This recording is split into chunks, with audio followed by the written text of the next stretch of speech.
लोगों ने मेरे बारे में उनको झूठ बोला, उनके कान भरे। खान साहब कान के कच्चे हैं?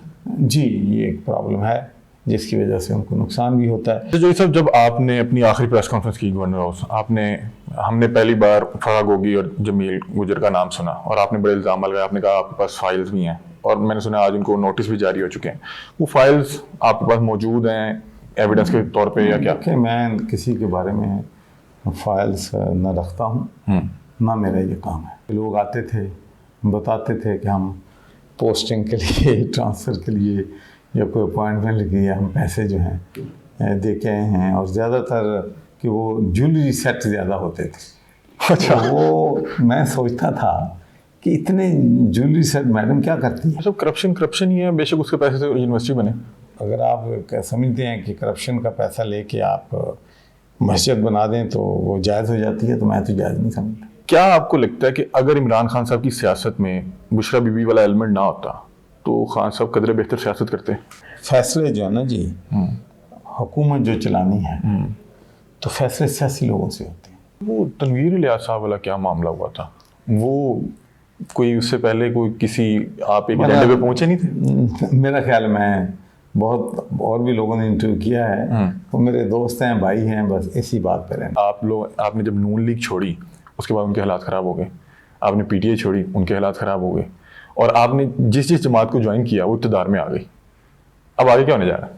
कि जब ये लोग इक़्तिदार में होते हैं ना, तो फिर ये एक तो इनकी गर्दन में सरिया देता है। 9 मई का सानिया ना होता तो आज और हालात होते? बिल्कुल और हालात होते। मुश्किल अपना जो थे नून वाले और पीपल्स पार्टी वाले और पीडीएम की जमातें, क्योंकि महंगाई ने लोगों की कमर तोड़ दी है। जी। और जाहिर है कि जितना भी एंटी वोट था वो सारा तहरीक इंसाफ को जाना था। पिछले 75 सालों से यही लोग हैं। नून आती है तो ये इक़्तिदार में होते हैं, पीपल्स पार्टी आती है तो ये इक़्तिदार में होते हैं, पीटीआई है तो सेम लोग इक़्तिदार में। अस्सलाम वालेकुम नाज़रीन, मैं हूं आपका मेज़बान अली हमजा और आप देख रहे हैं नियो डिजिटल। नाज़रीन, आज आपकी मुलाकात बड़ी ही खास शख्सियत से करवाने वाले हैं। आज हमारे साथ मौजूद हैं साबिक गवर्नर पंजाब चौधरी सरवर साहब, हाल ही में पाकिस्तान मुस्लिम लीग के जो हैं चीफ ऑर्गेनाइजर भी हैं। चंद रोज़ कबल जरदारी साहब और चौधरी शुजात हुसैन के दरमियान जो मुलाकात हुई उसमें मौजूद थे। क्या बातें हुई, क्या मामला हुए, इस पे जो चौधरी साहब से बातचीत करते हैं, जानते हैं। अस्सलाम वालेकुम। जी वालेकुम। चौधरी साहब कैसे हैं आप? अल्लाह का शुक्र। चौधरी साहब, सबसे पहले तो बताएं कि मुलाकात में क्या बातें हुई, क्या चीज़ें डिस्कस हुई, क्योंकि बहुत से लोग ये कह रहे हैं कि शायद बिलावल को वफाक में लाने की तैयारियां हो रही हैं, तो इस बारे में को बताएं अंदरी खबर में। देखें जी, ज़्यादा जो हमारी बातचीत हुई है वो तो महंगाई के हवाले से हुई है, क्योंकि बजट आने वाला है, बजट के हवाले से हुई है।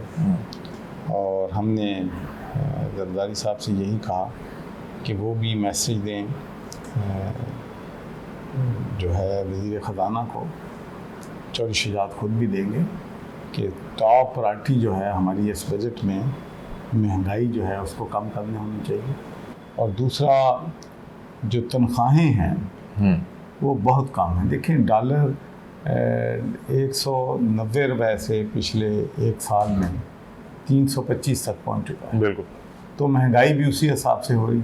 तो मैं समझता हूँ कि पाकिस्तान को अब ये कोई ऐसा लायामल बनाना पड़ेगा कि तनख्वाह जो है वो डॉलर के हिसाब से जो है वो मुकर्रर की जाए, क्योंकि महंगाई उस हिसाब से होती है। बिल्कुल। तो ये सारी चीज़ें जितनी भी थी वो पाकिस्तान के अवाम को रिलीफ क्या जा सके, उस पर ज़्यादा बात हुई। इलेक्शन के हवाले से कोई बात हुई?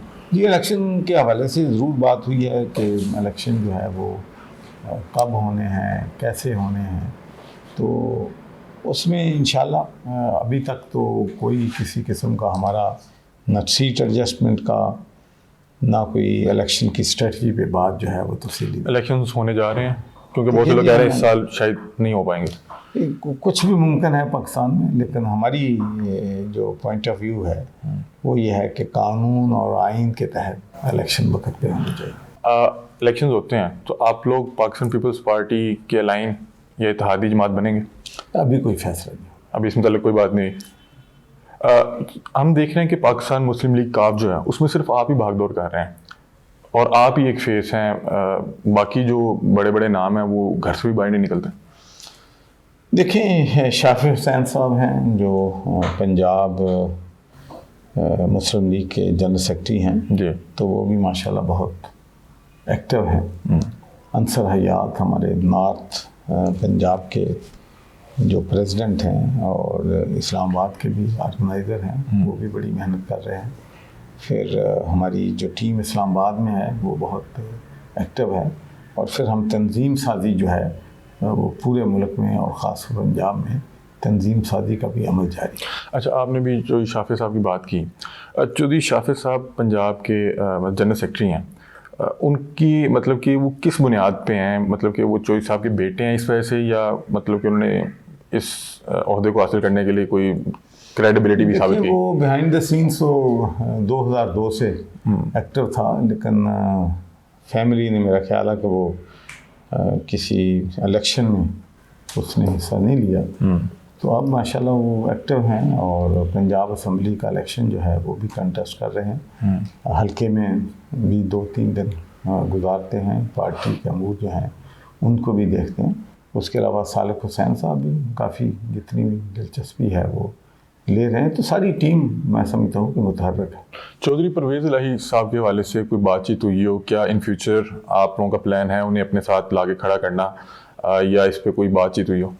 देखिए, जहाँ तक चौधरी परवेज़ इलाही साहब का ताल्लुक़ है, वो मामला जो है वो एक, मैं समझता हूँ कि शुजा साहब चूँकि फैमिली के हेड हैं और पार्टी के भी सरबराह वही हैं, तो इस बारे में वो बेहतर रोशनी डाल सकते हैं। लेकिन अगर वो रुजू करते हैं तो कोई प्लेस है उनकी?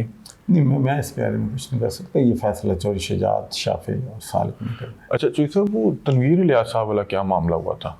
वो कोई उससे पहले कोई किसी आप एक एजेंडे पे पहुंचे नहीं थे? मेरा ख्याल, मैं बहुत और भी लोगों ने इंटरव्यू किया है, वो मेरे दोस्त हैं, भाई हैं, बस इसी बात पे रहने दें। वो तो आपके मुतालिक बातचीत कर रहे हैं, जो मर्जी करें, मैं नहीं कर। अच्छा जो सर मुझे बताएं कि ये आपकी सियासी बसीरत है या ये क्या है कि आपने जब नून लीग छोड़ी उसके बाद उनके हालात ख़राब हो गए, आपने पीटीआई छोड़ी उनके हालात ख़राब हो गए, और आपने जिस जमात को ज्वाइन किया वो इक़्तिदार में आ गई, अब आगे क्या होने जा रहा है?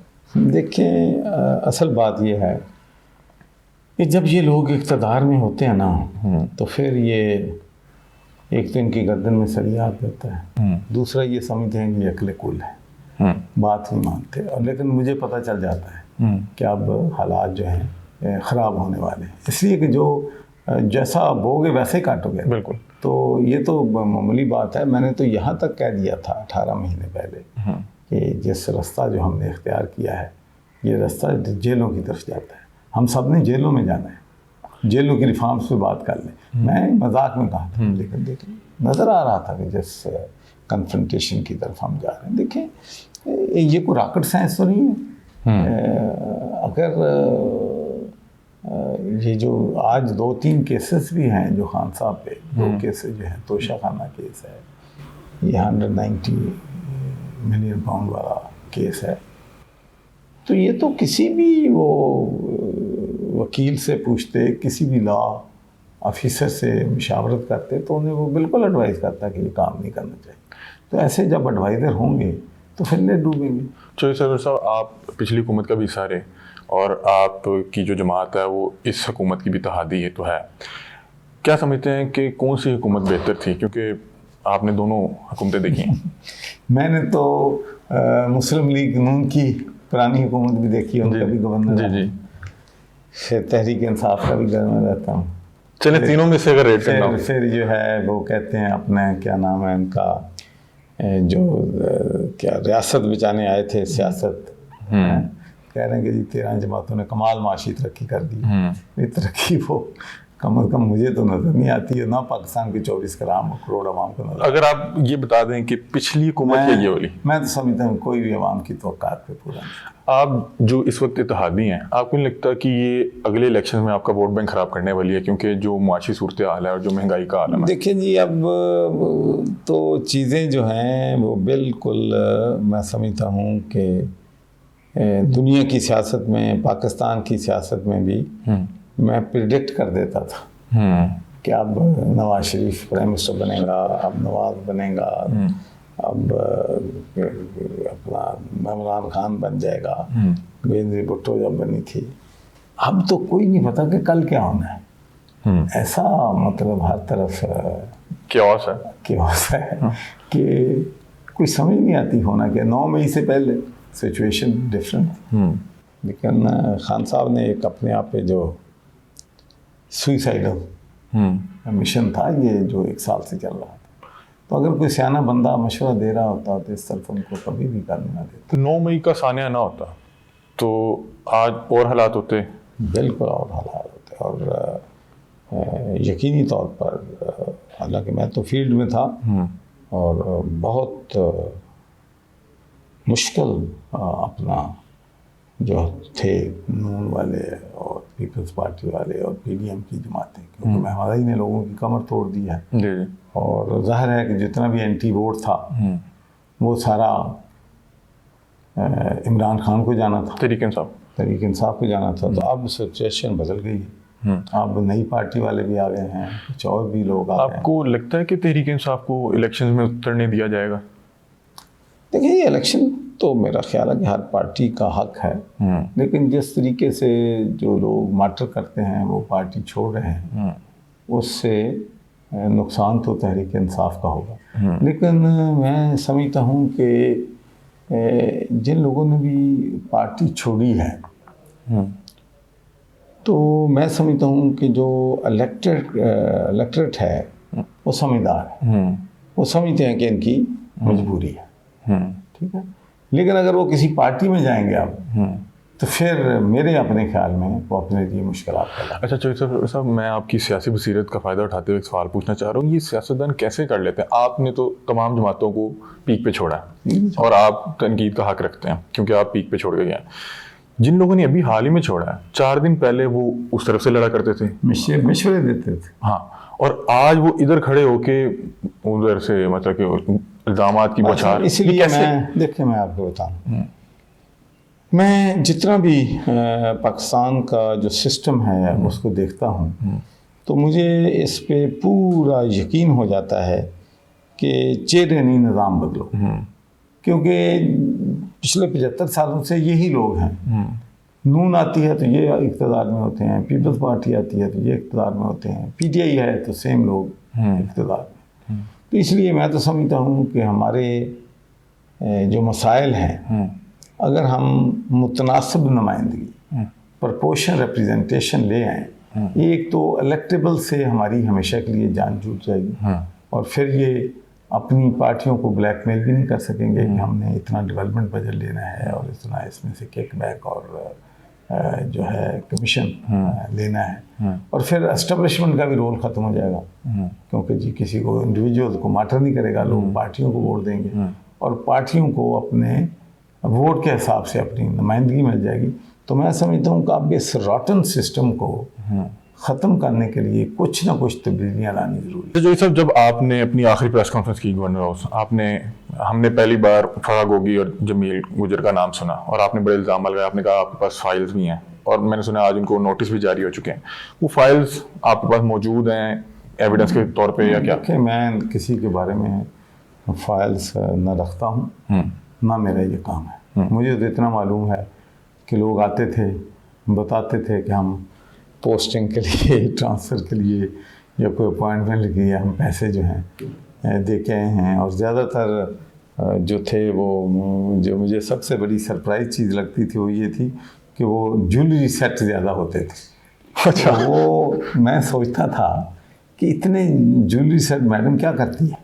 सो फिर बाद में मुझे पता चला कि वो ज्वेलरी सेट जो थे उसमें ऐसे होता था कि वो उनको जाके चूँकि पैसे लेन देन में आसानी होती थी, वो कोई कमीशन लेके पैसे फिर आगे दे देते थे। अच्छा तो ये सब अल-कादिर ट्रस्ट, आपने एक प्रोग्राम में बैठ के कहा कि अल-कादिर ट्रस्ट को ठीक तरह से रिप्रेजेंट नहीं किया गया, इसका कोई नाम बेहतर हो सकता था, इसको कोई इमरान खान या बुशरा बीबी के नाम के साथ मुंसलिक करते हैं, वो क्या मामला है? नहीं, वो किसी के नाम से भी मुंसलिक करें, असल बात तो ये है कि वो जो केस है एक नाकाबिल यकीन है कि एक प्राइम मिनिस्टर ये फ़ैसला और इतनी बड़ी कैबिनेट जो है ये फ़ैसला कैसे कर सकती है। अब कैबिनेट ये कह रही है कि ये तो हमने तो सील्ड एनवलप पे दस्तखत किए।